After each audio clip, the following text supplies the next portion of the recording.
الحمد لله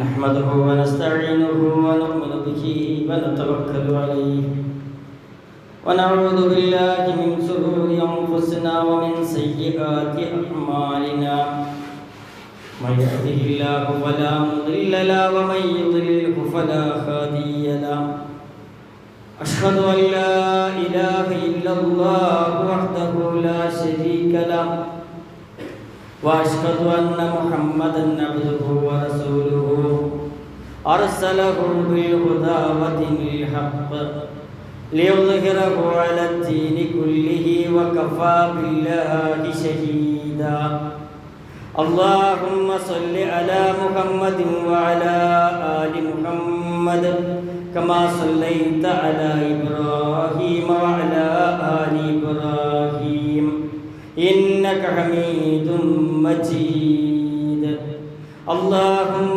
بارك على محمد وعلى آل محمد كما باركت على إبراهيم وعلى آل إبراهيم إنك حميد مجيد أما بعد فإن خير الكلام كلام الله وخير الهدي هدي محمد صلى الله عليه وسلم وشر الأمور محدثاتها وكل محدثة بدعة وكل بدعة ضلالة وكل ضلالة في النار يا أيها الإخوان والأخوات أوصيكم وإياي أولا بتقوى الله أعوذ بالله من الشيطان الرجيم بسم الله الرحمن الرحيم يا أيها الذين آمنوا اتقوا الله حق تقاته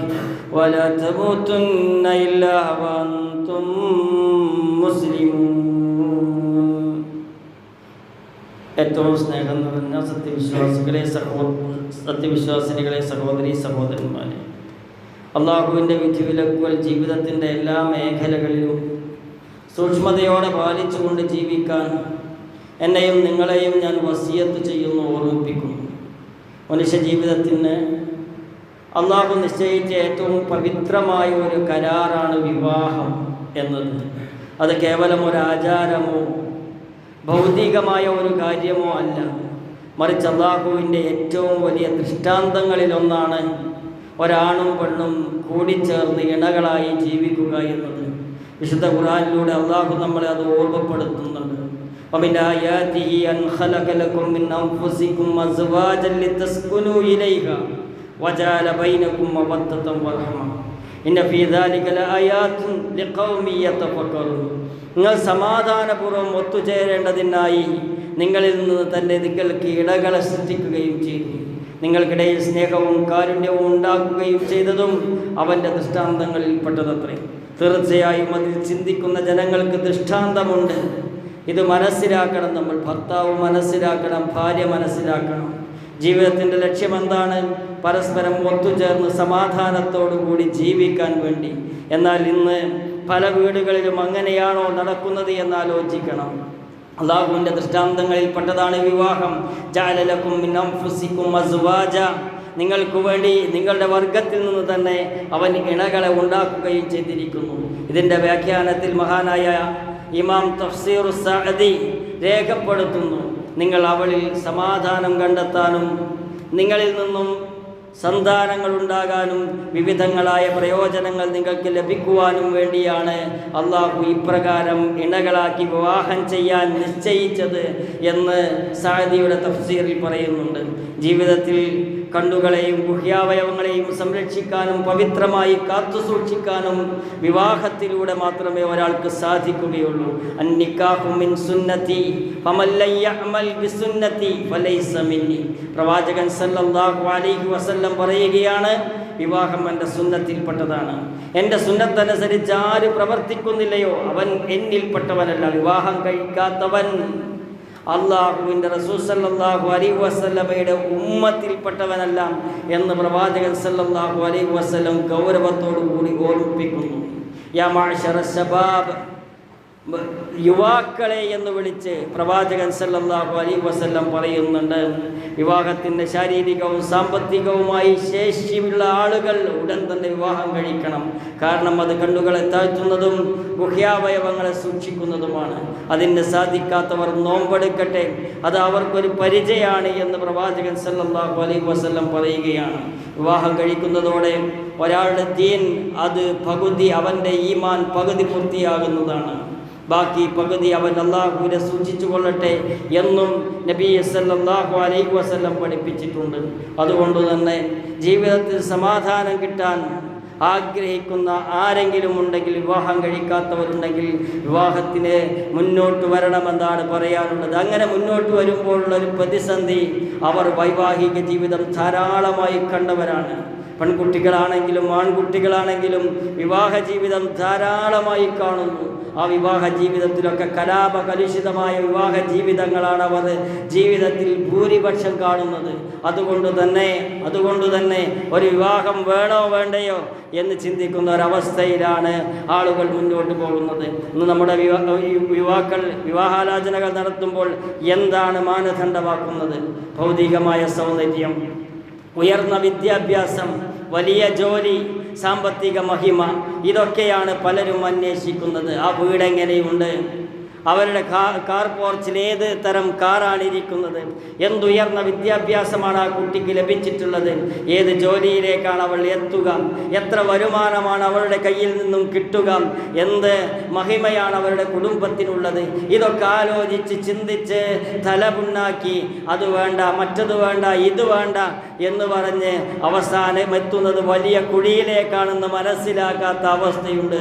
തൻകഹുൽ മർഅതു ലിഅർബഇൻ ദിമാലിക വലിഹസ്ബിക വജമാലിക വലിദീനിക ഫദ്ഫർ ബിദാത്തിദ്ദീൻ തരിബത് യദാക. 4 കാര്യങ്ങൾ പരിഗണിച്ചുകൊണ്ടാണ് സാധാരണയായി സ്ത്രീകളെ വിവാഹം ചെയ്യാറുള്ളത്. 1 അവളുടെ ധനം നോക്കിയിട്ട്, 2 അവളുടെ കുലീനത്വം കുടുംബ മഹിമ നോക്കിയിട്ട്, 3 അവരുടെ സൗന്ദര്യം നോക്കിയിട്ട്, 4 അവരുടെ മതനിഷ്ഠ നോക്കിയിട്ട്. എന്നാൽ നീ വിവാഹം കഴിക്കേണ്ടത് ദീനുള്ളവയാണ് എന്ന് പ്രവാചകൻ സല്ലല്ലാഹു അലൈഹി വസല്ലം പറഞ്ഞ് അവിടെ നിർത്തിയില്ല. നിന്റെ കൈകളിൽ അധ്വാനിക്കേണ്ടി വന്ന് മണ്ണായാലും നീ ദീനുള്ളവളെ കല്യാണം കഴിക്കണമെന്ന് പ്രവാചകൻ സല്ലല്ലാഹു അലൈഹി വസല്ലം പറഞ്ഞു. ഒരു പുരുഷൻ സ്ത്രീ വിവാഹം കഴിക്കുമ്പോൾ പ്രാഥമികമായി നോക്കേണ്ടത് അവൾക്ക് ദീനുണ്ടോ എന്നാണ്. പണമോ കുടുംബ മഹിമയോ മാത്രമാകരുത് ലക്ഷ്യം. അവൾക്ക് ദീനുണ്ടെങ്കിൽ ഭൗതികമായി എന്തില്ലെങ്കിലും ദീൻ അതിന് പകരം നിൽക്കും. എന്നാൽ ഭൗതികമായി എന്തെല്ലാം ഉണ്ടെങ്കിലും ദീനില്ലേ ഒന്നും പകരമാവുകയില്ല. ദീനില്ലാത്തവരെ വിവാഹം കഴിച്ചവരോട് ചോദിച്ചാൽ മതി, അവരുടെ ജീവിതത്തിലെ അസമാധാനത്തിൻ്റെ ആഴവും പരപ്പും വാത്തോരാതെ അവർ പറയും. കാരണം ദീനുള്ളവർക്ക് മാത്രമേ സമാധാനത്തോടുകൂടി ഒരു ഭർത്താവിനെ ശുശ്രൂഷിച്ച് ഭർത്താവിൻ്റെ കൂടെ കുടുംബത്തെ നോക്കി കുട്ടികളെ നോക്കി ജീവിക്കാൻ സാധിക്കുകയുള്ളൂ. എന്താണ് ദീനുള്ള പെൺകുട്ടികളെ വിവാഹം കഴിക്കേണ്ടത്, എന്തിനാണ്? അത് റസൂലുള്ളാഹി സ്വല്ലല്ലാഹു അലൈഹി വസല്ലമയുടെ കൽപ്പനയാണ്. പ്രവാചകൻ സല്ലല്ലാഹു അലൈഹി വസല്ലമയുടെ കൽപ്പനയെ തെറ്റിച്ചവനൊക്കെ ഈ ദുനിയാവിൽ അനുഭവിക്കേണ്ടി വരും. രണ്ടാമത്തേത്, കുടുംബജീവിതം യഥാർത്ഥാർത്ഥത്തിൽ സംതൃപ്തമാകാൻ ഒരു വഴിയേയുള്ളൂ, കുടുംബത്തിൽ ദീനുണ്ടായിരിക്കുക എന്നത്. ആ ദീൻ വളർത്തുന്നതിൽ തടസ്സം നിൽക്കുന്ന ഒരു ഭാര്യയാണ് ഉള്ളതെങ്കിൽ ആ വീട്ടിൽ ദീനില്ലായ്മ ഉണ്ടാവുകയും സമാധാനം പാടെ ആ വീട്ടിൽ നിന്ന് ഒഴിഞ്ഞു പോവുകയും ചെയ്യും.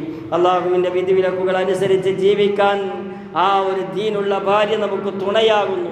എന്നാൽ ദീനില്ലാത്തവളാണെങ്കിലും അള്ളാഹുവിൻ്റെ വിധിവിലക്കുകൾ അനുസരിക്കുന്നതിന് തടസ്സം നിൽക്കുകയും നമ്മളെ മഹാദുരന്തമാകുന്ന നരകത്തിലേക്ക് കൊണ്ടെത്തിക്കുകയും ചെയ്യും. എല്ലാറ്റിനുപരി നാളെ പരലോകത്ത് സ്വന്തം ഇണയോടും മക്കളോടുമൊപ്പം സ്വർഗത്തിൽ ഒരുമിച്ച് പ്രവേശിക്കാൻ ദീനുള്ള പങ്കാളികൾ അനിവാര്യമാണ്. ജന്നാത്തു അദ്നിൻ യദ്ഖുലൂനഹാ വമൻ സലഹ മിൻ ആബാഇഹിം വഅസ്വാജിഹിം വദുർരിയാതിഹിം. അതായത് സ്ഥിരവാസത്തിനുള്ള സ്വർഗത്തോപ്പുകൾ അവരുടെ പിതാക്കളിൽ നിന്നും ഇണകളിൽ നിന്നും സന്തതികളിൽ നിന്നും സദ്വൃത്തരായിട്ടുള്ളവരും അതിൽ പ്രവേശിക്കും. സ്വന്തം ഇണയോടൊപ്പം, സ്വന്തം പിതാക്കളോടൊപ്പം, സ്വന്തം മാതാക്കളോടൊപ്പം സദ്വൃത്തരായി കൊണ്ട് സ്വർഗത്തിൽ പ്രവേശിക്കാനുള്ള സൗഭാഗ്യമാണ് കുടുംബജീവിതത്തിൽ നേടിയെടുക്കേണ്ടത്, വീട്ടിൽ നേടിയെടുക്കേണ്ടത്. അതിൻ്റെ വിരുദ്ധം പ്രവർത്തിക്കുന്നവളാണ് ഭാര്യയെങ്കിൽ അതുകൊണ്ട് തന്നെ നമ്മൾ നാളെ പരലോകത്ത് വളരെയധികം പ്രയാസപ്പെടേണ്ടി വരും. ഇവിടെ ഒരു കാര്യം നാം ഗൗരവത്തോടുകൂടി ചിന്തിക്കണം. ദീനുള്ള പെൺകുട്ടിയെ അന്വേഷിക്കുന്ന യുവാക്കൾക്ക് സ്വന്തമായി ദീനുണ്ടോ? അതാണ് എനിക്കൊരു ഞങ്ങൾക്കൊരു ദീനുള്ള കുട്ടി മതി, ഒന്നും വേണ്ട എന്നാണ് പറയുക. ഒന്നും വേണ്ട, ഒരു ദീനുള്ള കുട്ടിയെ മതി. പക്ഷേ ആ ഒരു വീടോടടുക്കുമ്പോൾ, ആ കുട്ടിയോടടുക്കുമ്പോൾ ഉള്ളിലൂടെ വരുമാനം അന്വേഷിക്കുകയും ഉള്ളിലൂടെ ജോലി കിട്ടുന്ന കുട്ടിയാണോ എന്ന് അന്വേഷിക്കുകയും ചെയ്യുന്ന ഒരവസ്ഥ നിലവിലുണ്ട്. തോന്നിയ വാസങ്ങളിലും അശ്രദ്ധയിലും ജീവിച്ച് ദീനുള്ള ഒരു പെൺകുട്ടിയെ വേണമെന്ന് പറയുന്നതില്ല. ആൺകുട്ടികൾക്ക് യോഗ്യതയില്ല. ഇമാം ഇബ്നു അറബി റഹ്മഹുല്ല പറഞ്ഞു, സദ്വത്തയായ ഭാര്യ എന്നത് നിന്റെ പരിശ്രമം കൊണ്ട് മാത്രം ലഭിക്കുന്നതല്ല, നാട്ടിൽ തെരഞ്ഞാൽ കിട്ടുന്നതല്ല സദ്വത്തയായ ഭാര്യ. മറിച്ച് സ്വന്തം റബ്ബിനെ ഭയപ്പെടുന്നവർക്ക് അള്ളാഹു നൽകുന്ന അമൂല്യമായ റിസ്ക്, ഉപജീവനമാണ് നല്ല ഭാര്യ. നല്ല ഭാര്യയെ കിട്ടിയവൻ അള്ളാഹുവിൻ്റെ തൃപ്തി ലഭിച്ചത് കൊണ്ടാണ് അവന് നല്ല ഭാര്യയെ കിട്ടിയത്. നല്ല ദീനുള്ള പെൺകുട്ടിയെ കിട്ടണമെങ്കിൽ ആദ്യം വിവാഹം കഴിക്കാൻ പ്രായമായ ആൺകുട്ടികൾ എല്ലാ തിന്മയിൽ നിന്നും വിട്ടുനിന്ന് എല്ലാ നന്മയ്ക്കും അരിചേർന്ന് നിൽക്കണമെന്നാണ് സൂചിപ്പിക്കാനുള്ളത്. സാലിഹായ ഭാര്യയുടെ ഗുണമെന്തൊക്കെയാണ്? ഒരു മനുഷ്യൻ്റെ ദുനിയാവിൽ ലഭിക്കാവുന്ന ഏറ്റവും വലിയ അനുഗ്രഹം ഏതൊക്കെയാണ്? 1, അള്ളാഹുവിനോട് നന്ദിയുള്ള ഹൃദയം. 2, അള്ളാഹുവിനെ സ്മരിക്കുന്ന നാവ്. 3-മത്തേത് ഏറ്റവും പ്രധാനമാണ്, പരലോക കാര്യങ്ങളിൽ ഭർത്താവിനെ സഹായിക്കുന്ന വിശ്വാസിയായ ഒരു ഭാര്യ. അതാണ് ജനങ്ങൾക്ക് ലഭിക്കാവുന്നതിൽ വെച്ച് ഏറ്റവും അമൂല്യമായ സമ്പത്ത്. വലിയ കാറല്ല, വലിയ വീടല്ല, വലിയ എസ്റ്റേറ്റ് അല്ല, വലിയ വരുമാനമല്ല, വലിയ ശമ്പളത്തിൻ്റെ ജോലിയല്ല. മറിച്ച് പരലോകബോധമുള്ള ഒരു ഭാര്യയെ കിട്ടിയാൽ അവൻ ദരിദ്രനാണെങ്കിലും അവന് സമാധാനത്തോടുകൂടി ജീവിക്കാൻ സാധിക്കും. നല്ല സ്ത്രീകളുടെ ഗുണമായി നബി സല്ലല്ലാഹു അലൈഹി വസല്ലം എണ്ണിയതെന്താണ്? 1, ഭർത്താവ് നോക്കിയാൽ ഭർത്താവിനെ സന്തോഷിപ്പിക്കും. അത് ദീനുള്ളവൾക്ക് മാത്രമേ സാധിക്കുകയുള്ളൂ. കൽപ്പിച്ചാൽ അനുസരിക്കും, അത് ദീനുള്ളവൾക്ക് മാത്രമുള്ള ഗുണമാണ്. അതേപോലെ തൻ്റെ ശരീരത്തിനും ധനത്തിനും ഭർത്താവിന് ഇഷ്ടപ്പെടാത്തത് ചെയ്ത് എതിരാവാത്തവൾ, ശരീരം കൊണ്ട് ഭർത്താവിന് ഇഷ്ടമില്ലാത്തത് ചെയ്യുകയില്ല, ധനം കൊണ്ട് ഭർത്താവിന് ഇഷ്ടമില്ലാത്തത് ചെയ്യുകയില്ല. അതാണ് ദീനുള്ള ഭാര്യയുടെ പ്രത്യേകത. പിന്നെയോ ഭർത്താവിനോട് സ്നേഹമുള്ളവളായിരിക്കും അവർ, കൂടുതൽ പ്രസവിക്കുന്നവളായിരിക്കും എന്ന് പറഞ്ഞിട്ടുണ്ട്. മഹാനായ ഉമർ റളിയല്ലാഹു അൻഹു പറയുന്നു, അള്ളാഹുവിലുള്ള വിശ്വാസത്തിന് ശേഷം സൽസ്വഭാവമുള്ള സ്നേഹമുള്ള ധാരാളം പ്രസവിക്കുന്ന ഒരു സ്ത്രീയേക്കാൾ ഉത്തമമായതൊന്നും മനുഷ്യൻ സമ്പാദിച്ചിട്ടില്ല. അള്ളാഹുവിലുള്ള വിശ്വാസമാണ്, ആ ആദർശമാണ് ഒരു മനുഷ്യൻ്റെ ജീവിതത്തിൽ കിട്ടുന്ന ഏറ്റവും വലിയ സൗഭാഗ്യം. 2-മത്തെ സൗഭാഗ്യം എന്താ? ദീനുള്ള പെണ്ണ്, സ്നേഹമുള്ള പെണ്ണ്, കൽപ്പിച്ചാൽ അനുസരിക്കുന്ന പെണ്ണ്. സാലിഹുൽ ഫൗസാൻ റഹ്മഹുല്ല വ്യക്തമാക്കുന്നു, ഒരാൾ സദ്വത്തയായ സ്ത്രീയെ വിവാഹം കഴിച്ചാൽ അവൻ ദരിദ്രനാണെങ്കിൽ പോലും സമാധാനമുള്ള ചേർച്ചയുള്ള ജീവിതം നയിക്കാൻ സാധിക്കും. ദീനാണ് പ്രധാനം. അതിനെവിടെ ദീനുള്ള പെൺകുട്ടികളെവിടെ? ആരാണ് ദീനുള്ള പെൺകുട്ടികളെ ഉണ്ടാക്കേണ്ടത്? ആരാണ് ദീനോടുകൂടി കുട്ടികളെ വളർത്തേണ്ടത്? മാതാപിതാക്കളാണ് ശ്രദ്ധിക്കേണ്ടത്. മാതാപിതാക്കൾ കുട്ടികളെ നരകത്തിലേക്ക് കൊണ്ടുപോകുന്ന ചിത്രമാണ് നമുക്ക് പല കുടുംബജീവിതത്തിലും കാണുന്നത്.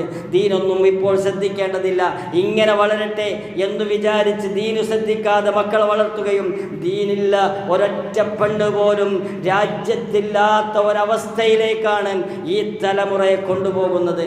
അതുകൊണ്ട് തന്നെ ധാരാളമായി ത്വലാഖുകൾ സംഭവിക്കുന്നു.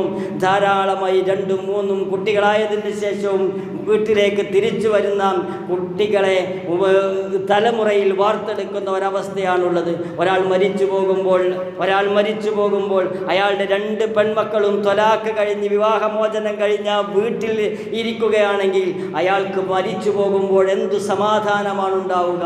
ദുനിയാവിൻ്റെ ഭൗതികമായ വിദ്യാഭ്യാസം വളർത്തി അത് ഉന്നതമായി പർവ്വത സമാനമായ വിദ്യാഭ്യാസവും ജോലിയും ലഭിച്ചിട്ട് ഒരു തരിമ്പ് ദീനില്ലെങ്കിൽ ഭർത്താവിനോട് എങ്ങനെയാണ് പെരുമാറേണ്ടത്, ഭർത്താവിൻ്റെ കുടുംബത്തോട് എങ്ങനെയാണ് പെരുമാറേണ്ടത്, കുട്ടികളെ എങ്ങനെയാണ് ദീനീപരമായി വളർത്തേണ്ടത് എന്ന് ചിന്തിക്കാത്ത അവസ്ഥയുണ്ടെങ്കിൽ അത് മാരകമായ ക്യാൻസറിനേക്കാൾ മാരകമായ സാമൂഹിക ദുരന്തമാണെന്ന് മനസ്സിലാക്കാം. ദീനില്ലാത്ത പങ്കാളിയെ സ്വീകരിച്ചുള്ള അപകടം എന്താണ്? ഇന്ന് പലരും ബാഹ്യവേഷം കണ്ടോ 5 വക്ത് നമസ്കാരം മാത്രമുള്ളത് കൊണ്ട് ദീനുണ്ടെന്ന് വിലയിരുത്തുന്നു. എന്നാൽ യഥാർത്ഥ ദീൻ എന്നത് ശരിയായ വിശ്വാസം, അതോടൊപ്പം സൽസ്വഭാവമാണ് ദീൻ. സൽസ്വഭാവമാണ് അത്. ആണിൻ്റെ ഭാഗത്തുനിന്നും സൽസ്വഭാവമാണ് ദീൻ, പെണ്ണിൻ്റെ ഭാഗത്തുനിന്നും സൽസ്വഭാവമാണ് ദീൻ. അതില്ലാത്ത ഒരുവളെ വിവാഹം കഴിച്ചാൽ ജീവിതം തകരും. ദിവസവും രാത്രി അസ്വസ്ഥതയോടുകൂടി കിടന്നുറങ്ങേണ്ടി വരും. എവിടേക്ക് പോകുമ്പോഴും ഒരു സമാധാനവും മനസ്സിനുണ്ടാവുകയില്ല. ഇമാം ഷാഫി റഹ്മത്തുള്ളാഹി തൻ്റെ സുഹൃത്തുക്കളെ ഉദ്ധരിച്ചുകൊണ്ട് പറയുന്നു, എൻ്റെ ദീൻ സംരക്ഷിക്കാനായി ഞാൻ ഒരുവളെ വിവാഹം കഴിച്ചു, എന്നാൽ അവൾക്ക് ദീനില്ലാത്തത് കാരണം എൻ്റെ ദീൻ നശിച്ചു. പലരും അങ്ങനെയാണ്, ദീനുണ്ടായിരിക്കും, പക്ഷേ കല്യാണം കഴിച്ചാൽ പിന്നെ ദീൻ അനുസരിച്ച് ജീവിക്കാൻ അവനെ കിട്ടില്ല. കാരണം എന്താ? ദീനില്ലാത്തവളെയാണ് കല്യാണം കഴിച്ചത്. എൻ്റെ ഉമ്മയുടെ ദീൻ അവൾ നശിപ്പിച്ചു, എൻ്റെ അയൽവാസിയുടെ ദീൻ വരെ നശിച്ചു. അതാണ് ഞാൻ അവളെ കല്യാണം കഴിച്ചപ്പോൾ കിട്ടിയ ലാഭമെന്ന് ഇമാം ഷാഫി റഹ്മത്തുള്ളാഹി അവിടുന്ന് സുഹൃത്തുക്കളെ ഉദ്ധരിച്ചുകൊണ്ട് സൂചിപ്പിക്കുകയാണ്. ശൈഖുൽ ഇസ്ലാം ഇബ്നു തൈമിയ്യ റഹ്മത്തുള്ളാഹി പറയുന്നു, നിസ്കരിക്കാത്ത ഒരു സ്ത്രീ അവൾ ഒരു വ്യഭിചാരിണിയോ കള്ളിയോ മദ്യപാനിയോ ആണെന്നറിഞ്ഞ് വിവാഹം കഴിക്കുന്നതിനേക്കാൾ ദുഷിച്ചതാണ് ഒരുവൾ നമസ്കരിക്കാറില്ലെന്ന് അറിഞ്ഞ് വിവാഹം കഴിക്കുന്നത്. മദ്യപാനിയെ വിവാഹം കഴിക്കുന്നതിനേക്കാൾ മോശമാണ്, കള്ളിയെ വിവാഹം കഴിക്കുന്നതിനേക്കാൾ മോശമാണ്, വ്യഭിചാരിണിയെ വിവാഹം കഴിക്കുന്നതിനേക്കാൾ മോശമാണ് 5 വക്ത് നമസ്കരിക്കാത്തവളെ വിവാഹം കഴിക്കുന്നത്. 5 വക്ത് നമസ്കരിക്കാത്തവളെ വിവാഹം കഴിക്കുന്നത്. അവൾ ജീവിതത്തിൽ വലിയ അപകടങ്ങൾ സൃഷ്ടിക്കും. രക്ഷിതാക്കളോട് ഒരു വാക്ക് പറയാനുള്ളത്, പ്രിയപ്പെട്ട മാതാപിതാക്കളെ, രക്ഷിതാക്കളെ, നമ്മുടെ പെൺമക്കൾക്ക് ഇണയെ അന്വേഷിക്കുമ്പോൾ നാം ഒരു ജാഗ്രത പുലർത്തണം. ഇന്ന് പല രക്ഷിതാക്കളും ആദ്യമായി അന്വേഷിക്കുന്നത് ചെറുപ്പക്കാരൻ്റെ സമ്പത്താണ്, ജോലിയാണ്. എന്നാൽ അല്ലാഹുവിൻ്റെ റസൂൽ സല്ലല്ലാഹു അലൈഹി വസല്ലം നമ്മളോട് കൽപ്പിച്ചതെന്താ? ദീനും സ്വഭാവവും തൃപ്തികരമായ ഒരാൾ വിവാഹം അന്വേഷിച്ചു വന്നാൽ നിങ്ങൾ അവന് വിവാഹം ചെയ്തു കൊടുക്കുക. വിവാഹപ്രായമെത്തിയിട്ടില്ല, പഠിക്കുകയാണ് എന്നൊക്കെ പറയും. എന്നിട്ടോ 2 ആഴ്ച കഴിഞ്ഞാൽ വിവാഹം നടക്കും.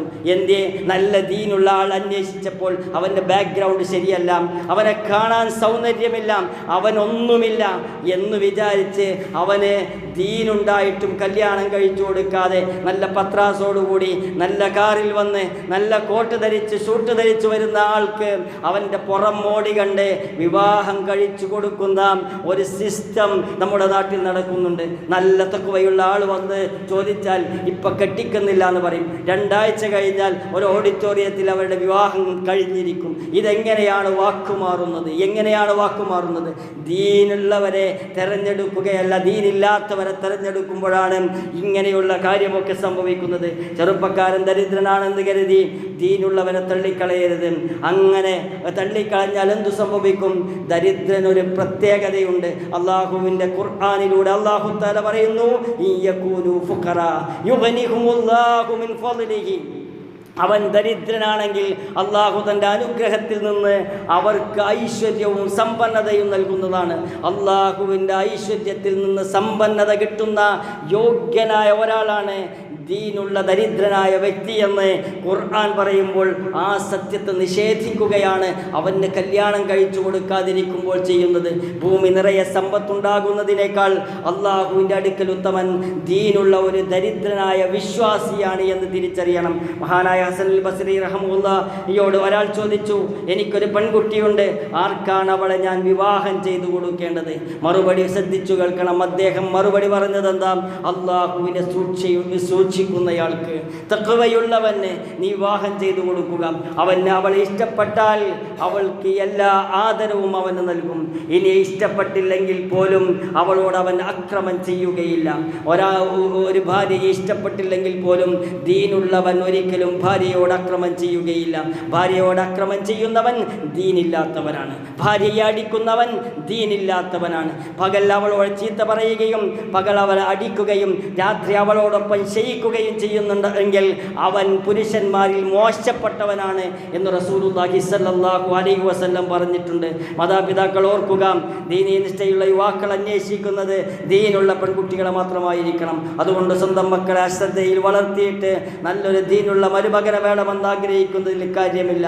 വിവാഹത്തിൽ ആദർശ പൊരുത്തം പ്രധാനമാണ്. ഒരു മുശ്രിക്കിന് കെട്ടിച്ചു കൊടുക്കാൻ പാടില്ല. അതേപോലെ ഒരു മുശ്രിക്കൻ ആയ പുരുഷനും ഒരു പെൺകുട്ടിയെ കെട്ടിച്ചു കൊടുക്കാൻ പാടില്ല. ലാ തൻകിഹുൽ മുശ്രികാതു ഹത്താ യുഅ്മിന വലാ അമതും മുഅ്മിനത്തുൻ ഖൈറും മിൻ മുശ്രികത്തിൻ വലൗ അഅജബതകും. ബഹുദൈവ വിശ്വാസിനികളെ അവർ വിശ്വസിക്കുന്നത് വരെ നിങ്ങൾ വിവാഹം കഴിക്കരുത്. സത്യവിശ്വാസിയായ ഒരു അടിമ സ്ത്രീയാണ് ബഹുദൈവ വിശ്വാസിനിയേക്കാൾ നല്ലത്.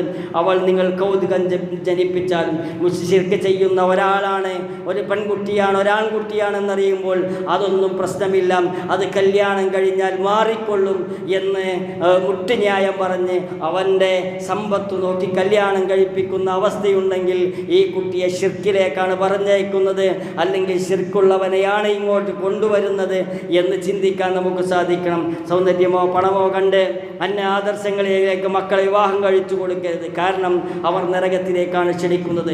അള്ളാഹു ആകട്ടെ സ്വർഗത്തിലേക്കും പാപമോചനത്തിലേക്കും ക്ഷണിക്കുന്നു. അതുപോലെ തന്നെ ദുഷിച്ച സ്ത്രീകൾ ദുഷിച്ച പുരുഷന്മാർക്കും നല്ല സ്ത്രീകൾ നല്ല പുരുഷന്മാർക്കും ഉള്ളതാണ് എന്ന് സൂറത്തുൻ നൂറിലെ 26-ാമത്തെ ആയത്തിൽ അള്ളാഹു തആല പ്രഖ്യാപിച്ചിരിക്കുന്നു.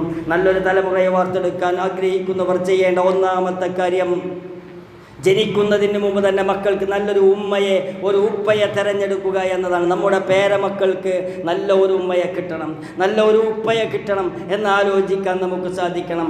മഹാനായ അബുൽ അസദ് അദ്ദുഅലി റഹ്മഹുല്ല മക്കളോട് പറഞ്ഞു, ഞാൻ നിങ്ങൾക്ക് ജനനത്തിന് മുമ്പ് നന്മ ചെയ്തിട്ടുണ്ട്, ഞാൻ നിങ്ങൾക്ക് ജനനത്തിന് മുമ്പ് നന്മ ചെയ്തിട്ടുണ്ട്. മക്കൾ ചോദിച്ചു, അതെങ്ങനെയാണ്? അദ്ദേഹം പറഞ്ഞു, നിങ്ങൾക്ക് ആക്ഷേപിക്കേണ്ടി വരാത്ത വിധം നല്ലൊരു ഉമ്മയെ ഞാൻ നിങ്ങൾക്ക് വേണ്ടി തിരഞ്ഞെടുത്തു.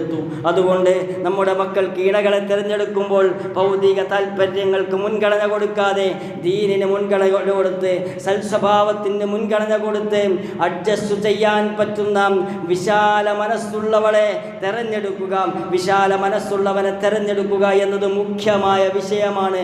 അല്ലെങ്കിൽ തീത്തുന്ന് ജീവിക്കേണ്ടി വരും. മാതാപിതാക്കളെന്ന് ആലോചിക്കണം. ഭാര്യയും ഭർത്താവും തീത്തുന്ന് ജീവിക്കേണ്ടി വരും.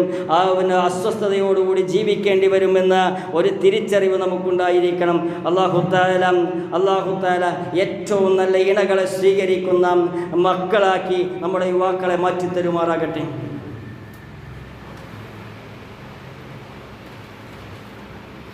ബിസ്മില്ലാ അൽഹംദുലില്ലാ വസ്സലാത്തു വസ്സലാമു അലാ റസൂലിൽ അമീൻ വഅലാ ആലിഹി വസഹ്ബിഹി അജ്മഈൻ അമ്മാ ബഅദ്.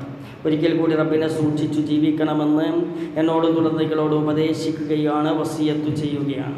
ആധുനിക കാലത്തെ വിവാഹാലോചനകളിൽ ശ്രദ്ധിക്കേണ്ട കാര്യങ്ങൾ നിരവധിയാണ്. അതിൽ ദീനീ സ്വഭാവമുള്ള പങ്കാളിയെ കണ്ടെത്തുക എന്നതാണ് ഇസ്ലാമിക കുടുംബജീവിതത്തിൻ്റെ അടിത്തറ. എന്നാൽ ബാഹ്യമായ പ്രകടനങ്ങൾക്കും പകിട്ടുകൾക്കും വലിയ പ്രാധാന്യം നൽകപ്പെടുന്ന ഈ ആധുനിക കാലഘട്ടത്തിൽ വധൂവരന്മാരെ തിരഞ്ഞെടുക്കുമ്പോൾ രക്ഷിതാക്കളും യുവാക്കളും സവിശേഷമായി ശ്രദ്ധിക്കേണ്ട ചില കാര്യങ്ങളുണ്ട്. ഒന്ന്, സോഷ്യൽ മീഡിയ പ്രൊഫൈലുകൾക്കപ്പുറമുള്ള യാഥാർത്ഥ്യം കണ്ടെത്തുക. വേഗം ഫേസ്ബുക്കിൽ തിരയും, ഇൻസ്റ്റയിൽ തിരയും, എന്താണ് പ്രൊഫൈലെന്ന് നോക്കിയിട്ടാണ് കല്യാണത്തിന് നിശ്ചയിക്കുക. ഇന്ന് പലരുടെയും ദീനും സ്വഭാവവും വിലയിരുത്തപ്പെടുന്നത് സോഷ്യൽ മീഡിയയിലെ പോസ്റ്റുകളും സ്റ്റാറ്റസുകളും നോക്കിയാണ്. എന്നാൽ ഓൺലൈൻ ലോകത്തെ പ്രകടനപരതയല്ല യഥാർത്ഥ ജീവിതം. വ്യക്തിയുടെ യഥാർത്ഥ സ്വഭാവം, വിവേകം, ദേഷ്യം വരുമ്പോഴുള്ള പെരുമാറ്റം എന്നിവ അവരുടെ പ്രായോഗിക ജീവിതത്തിൽ അന്വേഷിച്ചറിയാൻ രക്ഷിതാക്കൾ ആഴത്തിൽ അന്വേഷിക്കണം. മാതാപിതാക്കളും കുടുംബത്തോടുമുള്ള പെരുമാറ്റം എങ്ങനെയാണ്? ഒരു ചെറുപ്പക്കാരനെയോ പെൺകുട്ടിയെയോ കുറിച്ച് അന്വേഷിക്കുമ്പോൾ ഏറ്റവും പ്രധാനമായി നോക്കേണ്ടത് അവൾ സ്വന്തം മാതാപിതാക്കളോട് എങ്ങനെ പെരുമാറുന്നു എന്ന് നോക്കണം. സ്വന്തം ഉമ്മയോടും ഉപ്പയോടും കരുണയും ബഹുമാനവും ഇല്ലാത്ത ഒരു പെൺകുട്ടിക്ക് ഒരിക്കലും ഒരു ഭർത്താവിനോട് ബഹുമാനത്തോടുകൂടി നീതി പുലർത്തി ജീവിക്കാൻ സാധിക്കുകയില്ല. പങ്കാളിയോട് നീതി പുലർത്തണമെങ്കിൽ വാപ്പയോടും ഉമ്മയോടും നല്ലവണ്ണം പെരുമാറുന്ന കുട്ടിയായിരിക്കണം. സാമ്പത്തിക ബാധ്യതകളും ധൂർത്തുകളും ഒഴിവാക്കണം. വിവാഹാലോചനകളുടെ തുടക്കത്തിൽ തന്നെ ഭീമമായ സ്ത്രീധനം അല്ലെങ്കിൽ ആഡംബരങ്ങൾ, മിഠായി കൊടുക്കൽ, ഇതൊന്നും ഇസ്ലാമിക അധ്യാപനങ്ങൾക്ക് വിരുദ്ധമാണ്. ഏറ്റവും കുറഞ്ഞ ചെലവിൽ നടത്തുന്ന വിവാഹമാണ് ഏറ്റവും അനുഗ്രഹീതമായ വിവാഹമെന്ന് പ്രവാചകൻ സല്ലല്ലാഹു അലൈഹി വസല്ലം പറഞ്ഞിട്ടുണ്ടെങ്കിൽ അതിൻ്റെ മറുചേരിയിൽ നിൽക്കുന്നവർ, ധൂർത്തന്മാർ, ധൂർത്ത് ചെയ്യുന്നവർ, അവർ ആ നിക്കാഹിൻ്റെ ബർക്കത്താണ് കളയുന്നത് എന്ന് ചിന്തിക്കണം. ആലോചനകൾ സാമ്പത്തിക വിലപേശലുകളാകാതിരിക്കാൻ ശ്രദ്ധിക്കുക. ഉത്തരവാദിത്വ ബോധവും പക്വതയും ഉണ്ടായി മുന്നോട്ട് പോവുക. വിവാഹം എന്നത് കേവലം ചടങ്ങല്ല, അത് വലിയൊരു ഉത്തരവാദിത്വമാണ്. ഇന്നത്തെ ഡിജിറ്റൽ യുഗത്തിൽ അമിതമായി മൊബൈൽ ഉപയോഗവും ജീവിതത്തോടുള്ള ഉദാസീനതയും പല യുവാക്കളിലും പക്വതക്കുറവുണ്ടാക്കിയിട്ടുണ്ട്. ഒരു കുടുംബം നയിക്കാൻ, കുട്ടികൾ സൽസ്വഭാവിയായി വളർത്താനുള്ള മാനസിക പക്വതയും ക്ഷമയും ഇണയാകാൻ പോകുന്ന വ്യക്തിക്കുണ്ടോ എന്ന് ഉറപ്പുവരുത്തേണ്ടതാണ്. ഇല്ലെങ്കിൽ അതുണ്ടാക്കി കൊടുക്കാനുള്ള ക്ലാസുകൾ കൊടുക്കണം. ഒറ്റയ്ക്കിരുത്തി എന്താണ് വിവാഹം, എന്തിനാണ് വിവാഹം, വിവാഹം കഴിക്കുമ്പോൾ ഓരോരുത്തരോടും എങ്ങനെയാണ് സൽസ്വഭാവത്തോടു കൂടി പെരുമാറേണ്ടത്, ഇതൊക്കെ പറഞ്ഞു കൊടുക്കണം. അതിനനുസരിച്ച് മുന്നോട്ട് പോകണം. സിനിമ, സോഷ്യൽ മീഡിയ, റീലുകളും മറ്റും യഥാർത്ഥ ജീവിതമാണെന്ന് വിചാരിക്കേണ്ട. പ്രണയത്തോടുകൂടി ജീവിതം മുന്നോട്ട് പോകുന്ന ആള് ബർക്കത്തിനെ മുഴുവൻ വലിച്ചെറിഞ്ഞ് വൈവാഹിക ജീവിതത്തിലേക്ക് കയറുന്ന ആളാണ്. അവനൊരിക്കലും നല്ല ഒരു വൈവാഹിക ജീവിതം ആശംസിക്കാൻ സാധിക്കുകയില്ല. അത് നല്ല ഒരു വൈവാഹിക ജീവിതം കൊണ്ടു നടക്കാനും സാധിക്കുകയില്ല. അതുകൊണ്ട് നമ്മുടെ മക്കൾക്ക് നല്ലൊരു ജീവിതം കിട്ടണമെങ്കിൽ ദീനോടുകൂടിയുള്ള ഒരു ഭാര്യയെ, ദീനോടുകൂടിയുള്ള ഒരു ഭർത്താവിനെ സ്വീകരിക്കാൻ സാധിക്കണം. അല്ലാഹു തആല എല്ലാവർക്കും മനസ്സിൽ ദീൻ നിറച്ച് വിശാല മനസ്കത പ്രദാനം ചെയ്ത് നമ്മെ എല്ലാവരെയും അല്ലാഹു തആല അനുഗ്രഹിക്കുമാറാകട്ടെ. അല്ലാഹുമ്മ ഗ്ഫിറിൽ മുസ്ലിമീന വൽ മുസ്ലിമാത്ത് വൽ മുഅ്മിനീന വൽ മുഅ്മിനാത്ത് വൽ അഹ്യാഉ മിൻഹും വൽ അംവാത്ത്. അല്ലാഹുമ്മ ഹബ് ലനാ മിൻ അസ്വാജിനാ വദുരിയാതിനാ ഖുർറത അയ്നിൻ വജഅൽനാ للمتقين إماما. ربنا آتنا في الدنيا حسنة وفي الآخرة حسنة وقنا عذاب النار والحمد لله رب العالمين. اللهم صل على محمد.